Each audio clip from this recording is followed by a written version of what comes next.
arrow 펑션은 ES6 자바스크립트에서 제일 많이 사용되는 문법문으로 반드시 알고 있어야 합니다. 다음은 함수 선언문입니다. 이 함수 선언문을 함수 표현식으로 바꾸기 위해서는 왼쪽에 변수를 선언하고 우측에 있는 함수를 할당을 하면 됩니다. 자, 그럼 왼쪽에 변수를 하나 선언하겠습니다.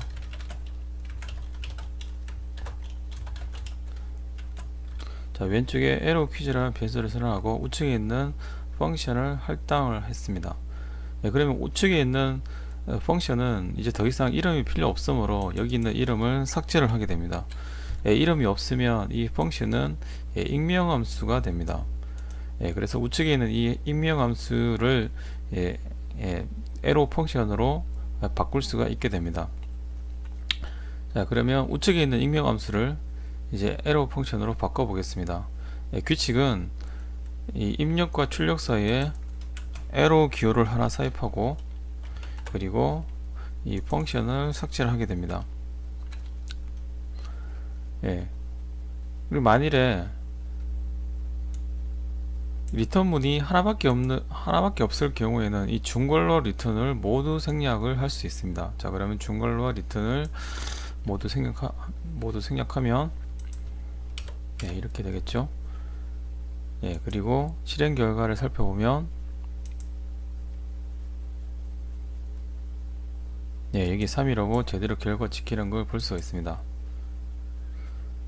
자, 그리고 여기 있는 함수 표현식과 함수 선언문의 차이점은 함수 선언문의 경우에는 함수 호이스팅이 되지만 함수 표현식 같은 경우에는 이 부분만 호이스팅이 되고 우측에 있는 할당문은 호이스팅이 되지 않습니다. 그런 차이가 있다는 걸 일단 알아두시기 바랍니다. 자, 그럼 두 번째, 제이슨 객체를 리턴하는 경우에 어떻게 되는지 살펴보겠습니다. 자, 마찬가지로 문법은 동일하게 입력과 출력 사이에 arrow 기호를 삽입하고 그리고 펑션을 삭제를 하게 됩니다. 자, 그리고 마찬가지로 리턴문이 하나밖에 없으므로 중괄호 리턴문을 모두 생략하게 되죠. 자, 그리고 여기도 생략. 자, 그리고 결과를 arrow2에 호출한 결과를 살펴보게 되면 undefined가 나오게 됩니다. 왜 그러냐면 여기 있는 이 컬리 브레이스가 자바스크립트 컴파일러는 제이슨 객체를 인식하지를 않고 함수의 중괄호로 인식을 하기 때문에 그렇게 됩니다. 그래서 제이슨 객체를 리턴할 때는 반드시 제이슨 객체 양 끝에 프랜시스 괄호를 한번 감싸줘야 그 제이슨 객체가 리턴 된다는 걸 알 수 있습니다. 자, 그리고 다시 한번 클리어하고 실행 결과를 살펴보면 이제는 제대로 제이슨 객체가 리턴 되는 걸 알 수가 있습니다. 자, 세 번째는 입력 파라메타 A, B, C를 만일에 동시에 입력하게 되면 동시에 입력하는 게 아니라 A, B, C를 순서대로 입력하게 되는 경우입니다. 자, 여기서 A라는 입력 파라미터를 A를 입력으로 넣었더니만 그 결과 펑션이 리턴이 됐죠. 그리고 펑션에 다시 B를 입력하니까 다시 펑션이 리턴됐고 그 펑션에 C를 입력하고 A와 B와 C를 리턴한 결과를 받았습니다. 그래서 펑션이 리턴되었기 때문에 실행하기 위해서는 계속 괄호를 연속해서 이렇게 호출을 해야 되죠. 그리고 실행 결과는 6이 나오게 됩니다. 자, 이렇게 파라미터를 한꺼번에 입력하는 게 아니라 순서대로 입력하는 것을 calling 펑션이라고 부릅니다. 그리고 이 calling 펑션은 언제 쓰이느냐 하면 어떤 그 미드웨어적인 기능을 수행을 하기 위해서 사용됩니다. 예를 들면 로깅을 한다거나 아니면 인증을 한다거나 여러가지 그 기능을 미드웨어적인 어떤 기능을 수행할 때 이때 calling 펑션을 사용하게 됩니다. 자, 그러면 이 calling 펑션을 arrow 펑션으로 한번 바꿔 보겠습니다. 규칙은 아까와 마찬가지로 입력과 출력 사이에 arrow 펑션을 삽입하고 그 다음 여기 있는 펑션을 삭제. 그리고 입력 파라미터 하나밖에 없을 경우에는 양쪽에 있는 괄호를 생략할 수 있습니다. 자, 그러면 리턴문이 하나밖에 없으므로 중괄호와 리턴을 생략하게 되죠. 자, 그리고 맨 마지막에 있는 괄호도 삭제. 자, 그럼 펑션은 다시 중간에 에러 기호를 삽입하고 펑션을 삭제, 그리고 입력 파라미터 하나이므로 양쪽에 있는 프랜시스를 삭제. 그리고 또 리턴문이 하나밖에 없으므로 중괄호 리턴문을 생략하죠. 그리고 맨 마지막에 있는 괄호도 삭제. 다시 펑션이므로 익명함수이므로 이 익명함수 입력과 출력 사이에 에러 기호를 삽입하고 펑션을 삭제. 그리고 파라미터 양쪽에 있는 괄호도 삭제. 자, 리턴문이 하나밖에 없으므로 중괄호 리턴문을 다시 생략. 그리고 맨 마지막에 있는 중괄호도 생략 하면 최종적으로 A를 입력하고 B를 입력하고 C를 입력하고 그 결과를 A 플러스 B 플러스 C로 커링 펑션은 이렇게 결과가 나오게 됩니다. 자, 그럼 마찬가지로 결과가 제대로 나오는지 한번 테스트를 해보겠습니다. 클리어하고 다시 실행을 하게 되면 결과는 동일하게 6이 나오게 됩니다. 자, 네 번째 렉시컬 디스를 살펴보겠습니다. 자, 렉시컬 디스를 살펴보기 전에 일단 여기 쓰이는 이 디스의 의미는 제이슨 객체에서 쓰이는 디스는 부모를 가리킨다라는 걸 일단 알고 있어야 됩니다. 그러므로 여기서 쓰이는 디스는 현재 이 컨텍스트, 이 펑션이라는 컨텍스트의 부모이므로 이 디스는 이 부모인 이 mycat을 가리키게 됩니다.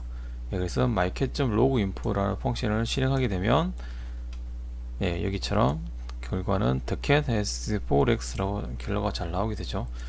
자, 그런데 setTimeout과 같은 이런 비동기 함수, ajax 같은 이 비동기 함수를 실행하게 될 때는 그 결과가 이렇게 undefined로 나오게 됩니다.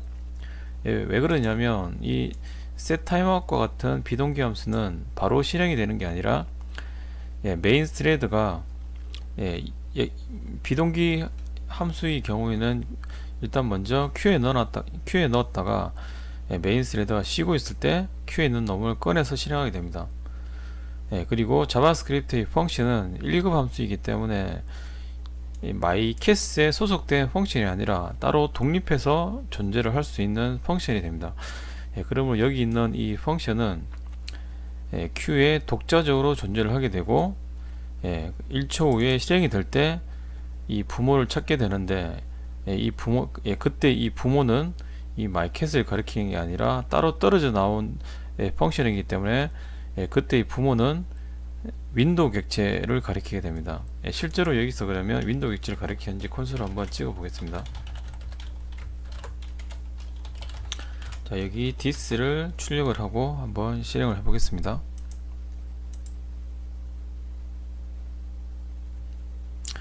자, 그럼 여기에 로고가 너무 찍기에 너무 크다고 나왔는데 F12를 눌러서 개발자 모드를 보면 여기에 윈도우로 찍힌 걸 알 수가 있죠.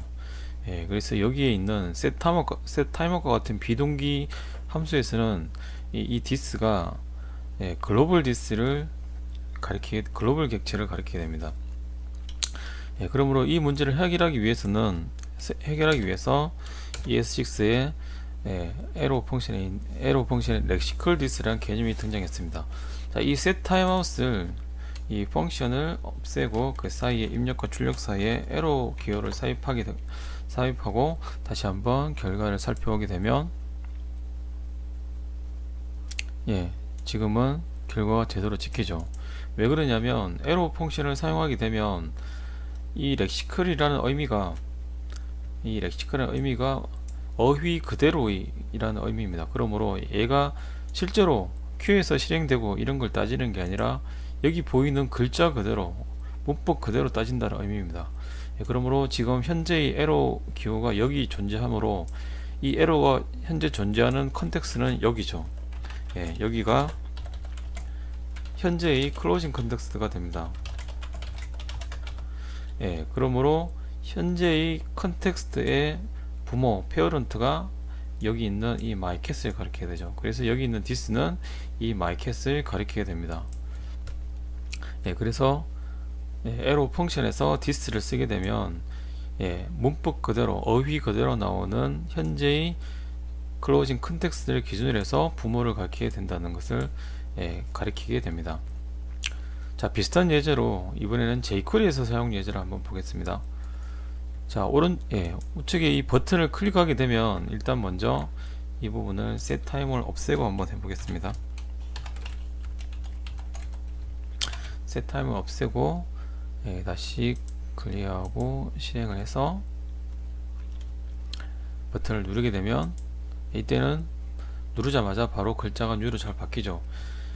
왜냐하면 여기 있는 this는 버튼을 가리키기 때문에 이 버튼에 있는 텍스트를 바로 U로 바꾸게 됩니다. 그런데 아까처럼 이렇게 set timeout을 사용하게 되면 이 this는 여기 있는 펑션은 이제 큐에 들어갔다가 실행되게 되므로 이때의 this는 이제 이 버튼을 가리키는 게 아니라 글로벌 객체를 가리키게 되기 때문에 제대로 실행이 되지 않습니다. 한번 다시 클리어하고 실행하게 되면 이 버튼이 바뀌진 않죠. 그래서 이것을 아까처럼 에러 펑션을 쓸 수 있는데, 그럼 과거에는 에러 펑션 나오기 전에 얘를 어떻게 해결했냐면 먼저 이 this를 따로 저장을 합니다. 콘스트나 바에다가 셀프라는 변수에다가 현재 this를 저장한 다음에 이 this 대신에 이 셀프를 바인딩을 하게 됩니다. 자, 그리고 실행을 하게 되면 이때는 잘 되죠. 왜냐하면 현재의 버튼 객체를 가리킨 this를 셀프에 저장했다가 이 셀프를 넘겨주기 때문에 그때는 잘 실행이 되죠.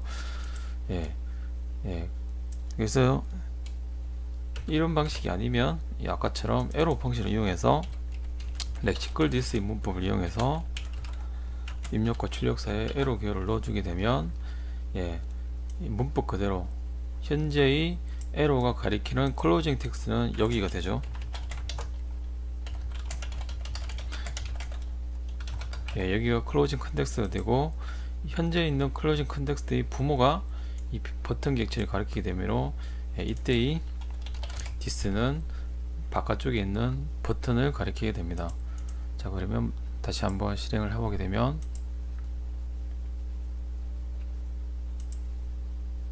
이때는 U가 잘 바뀌는 걸 볼 수가 있습니다.